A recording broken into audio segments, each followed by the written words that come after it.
नमस्कार दोस्तों। क्या आपने कभी जानने की कोशिश की है कि आपकी औकात क्या है? क्या ये सवाल आपसे किसी ने पूछा है? और अगर पूछा हो तो निश्चय ही ये आपके लिए अच्छा अनुभव नहीं रहा होगा। अक्सर जब हम औकात की बात करते हैं तो कुछ जवाब है जो हमारे मन में आते हैं, जैसे मेरी औकात तुम्हें खरीद लेने की है, या फिर तुम जैसे 10 लोग मेरे आगे पीछे घूमते हैं। और इस तरह इस शब्द का हमारे मन में एक नेगेटिव इंप्रेशन है। लेकिन इस वीडियो में हम बात करेंगे कि कैसे औकात को जानना आपके लिए जरूरी है, और हर महीने से ट्रैक करके आप अपनी जिंदगी में बहुत बेहतर कर सकते हैं। एक मिडिल क्लास आदमी जब भी अपने औकात के बारे में सोचता है तो उसे लगता है कि उसकी सैलरी उसकी औकात है, या वो एक अच्छी कंपनी में अच्छे पोजीशन पे काम करता है, ये उसकी औकात है। लेकिन जो सच में अमीर होते हैं वो ऐसा नहीं सोचते हैं। क्या आपने कभी सुना है कि मुकेश अंबानी की सैलरी कितनी है, या एलन मस्क क्या काम करते हैं? नहीं। जो अमीर होते हैं उनकी औकात उनकी नेटवर्थ होती है। अब आप में से बहुत से लोग मुझसे असहमत हो सकते हैं कि नेटवर्थ औकात कैसे हो सकती है। नेटवर्थ तो सिर्फ पैसा है, और पैसा ही सब कुछ नहीं होता है। तो चलिए जरा पैसे के बारे में बात कर लेते हैं। पैसा एक साधन है जिससे हम किसी भी चीज को एक्सचेंज कर सकते हैं। आप पैसे से किसी का समय, किसी के मेहनत की कमाई, या किसी का एक्सपर्टीज या नॉलेज खरीद सकते हैं। एक एम्प्लॉयर अपने एम्प्लॉय का समय खरीदता है। जब आप बाजार में जाते हैं तो फल, सब्जी या अनाज के रूप में आप किसी की मेहनत को खरीदते हैं। और जब आप किसी डॉक्टर या कंसल्टेंट के पास जाते हैं तो आप उसकी जानकारी या एक्सपर्टीज को खरीदते हैं। और इस तरह आप पैसे से किसी भी चीज को एक्सचेंज कर सकते हैं। जो लोग समझदार होते हैं वो पैसे को उन चीजों से एक्सचेंज करते हैं जिसकी वैल्यू उनके लिए बहुत ज्यादा है। वहीं जो लोग उतने समझदार नहीं हैं वो अपने ज्यादातर पैसे को ऐसी चीजों में खर्च करते हैं जिसकी कीमत हर महीने घटती है। और इस तरह नेटवर्थ इस बात का पैमाना बन जाता है कि उस व्यक्ति ने अपनी जिंदगी में कितने सही फैसले लिए और कितने अच्छे फैसले नहीं लिए। तो सवाल ये है कि नेटवर्थ को जानना क्यों जरूरी है। पीटर ड्रकर, जिन्हें फादर ऑफ मॉडर्न मैनेजमेंट भी कहा जाता है, वो कहते हैं कि what gets measured gets managed. मतलब अगर हम किसी चीज को मापते हैं तो उससे हमें उसमें सुधार की गुंजाइश या कमियों के बारे में पता चलता है। जब आप अपने नेटवर्थ को मापते हैं तो उससे आपको ये पता चलता है कि आपके नेटवर्थ बढ़ने के क्या कारण हैं और घटने के क्या कारण हैं। और इस तरह से आप उन कारणों पे काम करके अपने नेटवर्थ को और भी अच्छा बना सकते हैं। नेटवर्थ का सिंपल फॉर्मूला है एसेट माइनस लायबिलिटी। मतलब आपके पास कुल संपत्ति में से आपकी कुल देनदारी को घटा दिया जाए तो वो आपकी एसेट बन जाती है। जैसे आपकी कुल संपत्ति 20 लाख रुपए है, लेकिन आपके ऊपर 10 लाख रुपए का कर्जा है, तो आपकी नेटवर्थ 20 लाख माइनस 10 लाख यानी कि 10 लाख रुपए हो गई। अब जरा करंट एसेट के बारे में बात करते हैं। करंट एसेट उन चीजों को कहते हैं जिन्हें आप एक साल के अंदर बेच करके पैसे में कन्वर्ट कर सकते हैं। इसमें वो सभी चीजें आती हैं जो आपके पास हैं।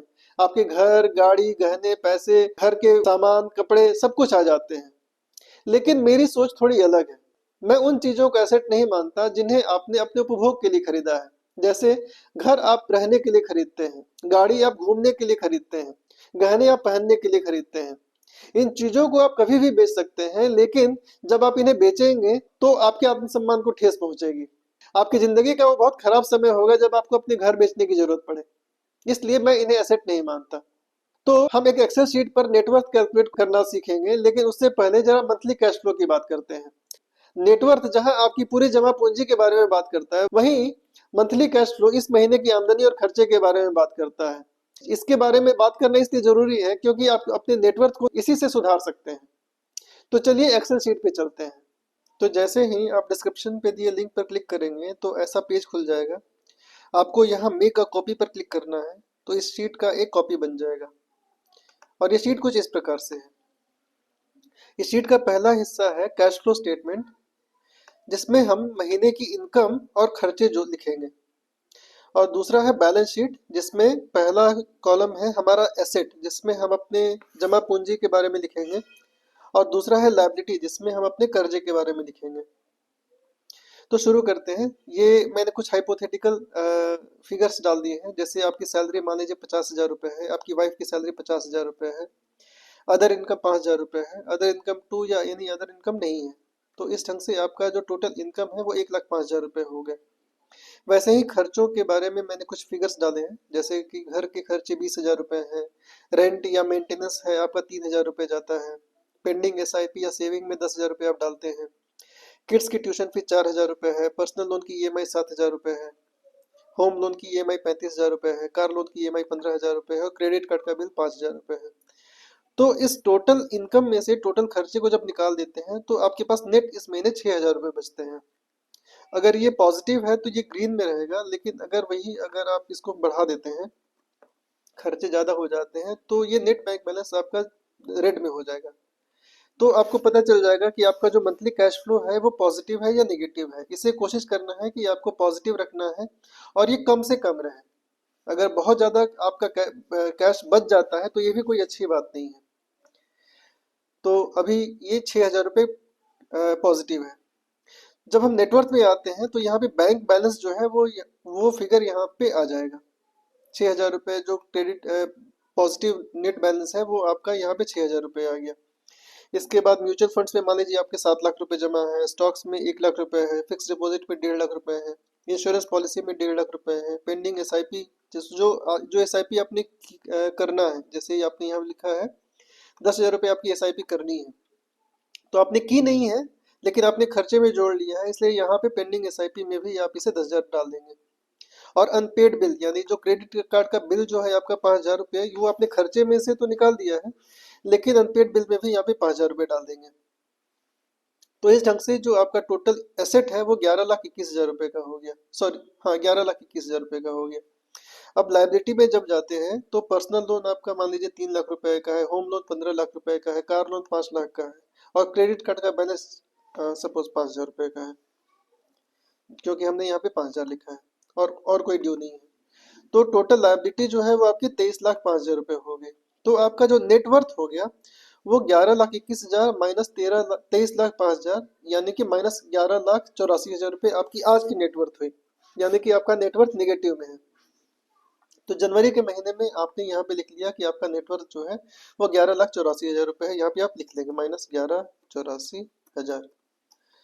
तो आपका नेटवर्थ पॉजिटिव हो या नेगेटिव, ये हमेशा आपको पहला महीना ग्रीन में दिखेगा। अब ये आपको इससे compete करना है, अगले महीने आपको इससे नेटवर्थ बढ़ानी है। अब मान लीजिए अगले महीने आपने लोन रिपेमेंट किया, कुछ इन्वेस्टमेंट बढ़ाया, जिसके कारण आपका जो नेटवर्थ है वो माइनस 11,50,000 रुपये हो गया, तो माइनस 11,50,000। तो देखेंगे कि आपका जो करंट महीना है वो ग्रीन हो गया, पिछला महीना रेड हो गया।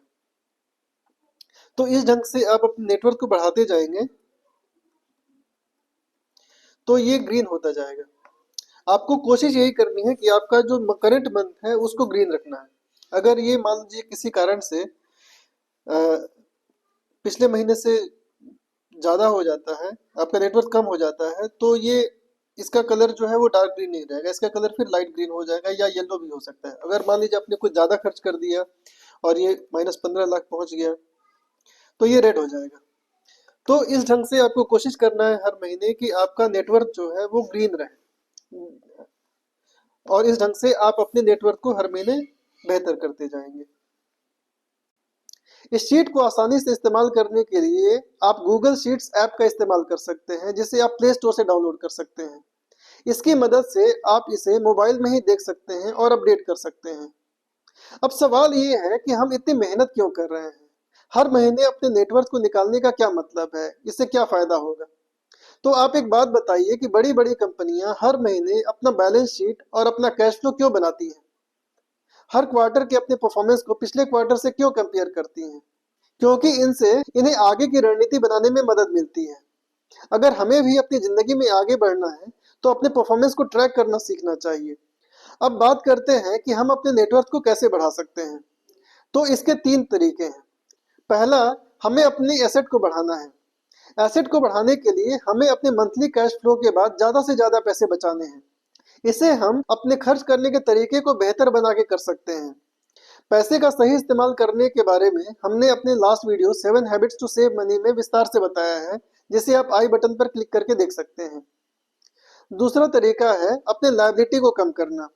अपने लोन को हर महीने पे करते जाइए, जिससे कि आपका प्रिंसिपल अमाउंट कम होता जाए। साथ ही ज़्यादा इंटरेस्ट वाले लोन से बचिए। सबसे जरूरी बात, कभी भी लोन लेकर ऐसी चीजें ना खरीदें जिसकी कीमत हर महीने घटती है।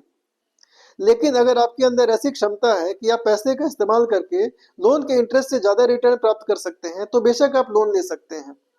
ये आपकी समझदारी पर निर्भर करता है। तीसरा तरीका है हम अपने पैसे को ऐसी जगह निवेश करें जहां हमें ज्यादा से ज्यादा रिटर्न मिल सके। अपने पैसे को हम इंडेक्स फंड, अच्छे म्यूचुअल फंड या रियल एस्टेट में इन्वेस्ट कर सकते हैं।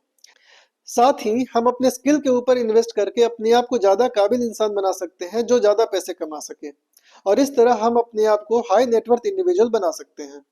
आपका नेटवर्थ सिर्फ एक नंबर नहीं है, बल्कि आपकी मेहनत और समझदारी का आईना है। इसे मापें, सुधारें और अपनी जिंदगी को नई ऊंचाइयों तक लेके जाएं। तो ये थी औकात की बात जो मैं आपसे करना चाहता था।